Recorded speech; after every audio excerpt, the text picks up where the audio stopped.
Hello everyone, সবাই কেমন আছো? Good morning. দেখো সকালবেলা ঘুম থেকে উঠে পড়েছি। হ্যাঁ, ঘুম থেকে উঠে এবার প্রথম কাজ হবে আমার, সেটা হচ্ছে কি বিছানা গোছানো। বিছানাটা তো অগোছালো হয়ে রয়েছে। এবার যে বিছানাটাকে টান টান করে গুছিয়ে নিই, বিছানাটাকে ঝেড়ে দিলাম। সকালবেলা উঠে যদি বিছানাটা সুন্দর করে না টান টান করা হয় তাহলে রুমটা পুরো একদম বিচ্ছিরি লাগে একটা। তো সকালবেলা ঘুম থেকে উঠে আমার তো প্রথম কাজ বিছানাটাকে টান টান করে গোছানো। দেখো আমার বর আমাকে কী একটা বলছে, আমি ব্রাশ নিয়ে ওকে দেখাচ্ছি একটা কিছু। ও না একদম ক্যামেরার মধ্যে আসতে চায় না, ও ক্যামেরার মধ্যে এলেই আমাকে বকে যে কেন তুমি আমাকে ক্যামেরার মধ্যে নিচ্ছ। তো দেখো কি বলছে, আমি কি জানি, আমার মনে পড়ছে না কি বলছে। ওকে আমি একটুখানি জ্বালাতন করছিলাম, বারবার ক্যামেরাটা ওর দিকে করে দিয়ে আমি জ্বালাতন করছিলাম ওকে। তো দেখো এবার স্নান করতে যেতে হবে, অনেকটাই বেলা হয়ে গেছে। কি বলছে আমাকে কি জানি, আমার মনে করতে পারছি না। তো দেখো স্নান করে চলে এসেছি। স্নান টান করে এসে এবার চুলটা আঁচড়ে নেবো, যেহেতু একটু বেলা হয়ে গেছে, একটু দেরি করে ঘুম থেকে উঠেছি। তো তাড়াতাড়ি করে চুলটা আঁচড়ে সিঁদুর পরবো। সিঁদুরটা পরার পরে চলে যাব রান্নাঘরে। একটু জলখাবারের জানি না কে কী খেয়েছিল, তবে আমি গিয়ে সমস্ত রান্নাবান্নাগুলো বা জলখাবার কিছু একটা বানাবো। তো দেখো এই যে সিঁদুর কৌটোটা দেখছো না, কি সুন্দর এই সিঁদুর কৌটোটা, খুব ইউনিক এটা, আর খুব সুন্দর দেখতে। এই ধরনের হয় না খুব একটা, আমি তো দেখিনি। তো আমি পেয়েছিলাম তখন আমার বিয়ের টাইমে, তখন কিনে নিয়েছিলাম। দেখো সিঁদুর কৌটো থেকে সিঁদুরটা পরে নিলাম। এবার যাব রান্নাঘরে। বাইরে বেরিয়ে দেখছি আমার শাশুড়িমা তখন দুপুরের লাঞ্চে তোড়জোড় শুরু করে দিয়েছে। সমস্ত সবজিপাতি বের করে নিয়ে সে তার কাটতে বসে গেছে। আদা বাটাটা যেহেতু শেষ হয়ে গেছিলো, ওই জন্য আমার বর দেখো আদাটা বেটে দিচ্ছে। ওকে কিছু একটা আমি বলেছিলাম, ও হাসছিল।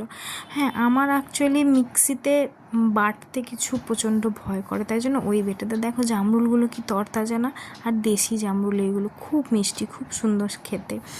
যেহেতু আজকে রান্না হবে সয়াবিনের তরকারি, ওই জন্য সয়াবিনটাকেও মা সমস্ত করে রেখে দিয়েছে। তারপরে দেখো সয়াবিনের জন্য এই যে আলুটাকে এবার ভাজছি।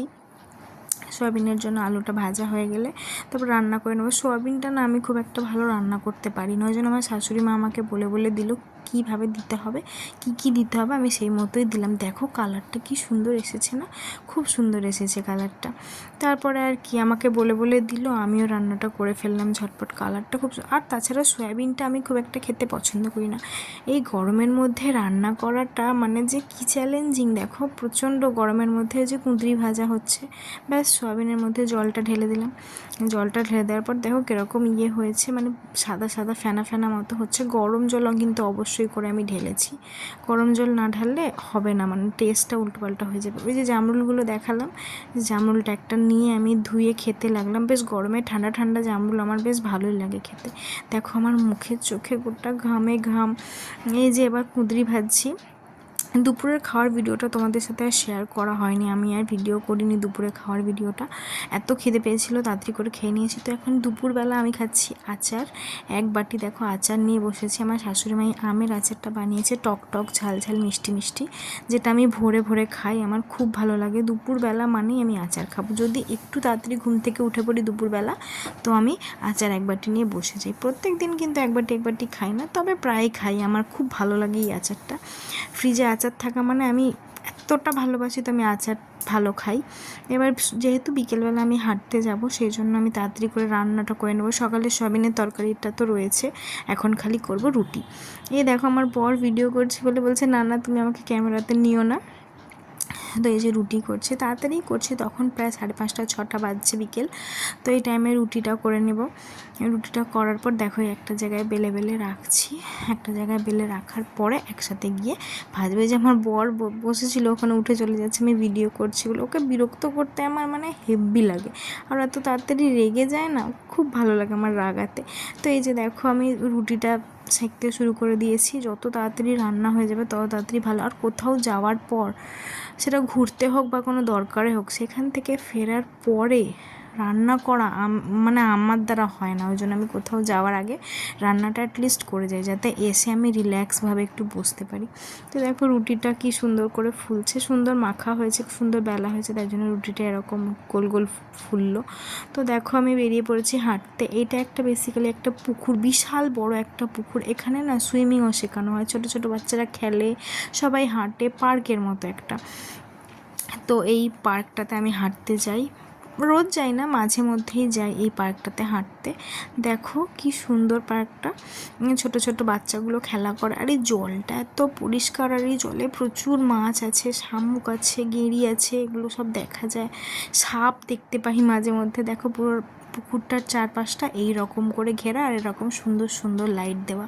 হাঁটতে খুব ভালো লাগে এখানে হাঁটতে, মানে এত বড় এই পুকুরটা, কেউ যদি এই পুকুরের একটা রাউন্ড ঘুরতে পারে তাহলে আমি শিওর সে 1 কিলোমিটার হেঁটে নিল।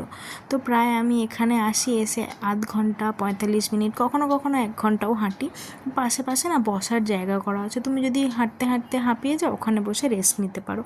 দেখো আমি হাঁটছি, পুরো ঘেমে গেছি, গরম তো আছে প্রচণ্ড, গাছের একটা পাতাও নড়ছে না। যেহেতু আমার বাড়ির পাশেই এটা, আমি কিন্তু বাড়ির জুতো পরেই চলে যাই, আমি অত সেজে গুজে যাই না, যেহেতু বাড়ির পাশে আমি হাঁটতে যাই, ওয়ার্কআউট কাইন্ড অফ। তো ওই জন্য আমি সিম্পলভাবেই যাই।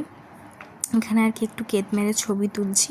দেখো এখানে সবাই হাঁটছে, পার্ক মতো তো, অনেক কাপলরা আসে, বসে গল্প করে, খাওয়া দাওয়া করে, সমস্ত কিছু আশেপাশে পাওয়া যায়। দেখো রাস্তাটা কি সুন্দর, এই রাস্তাটা এরকম করা।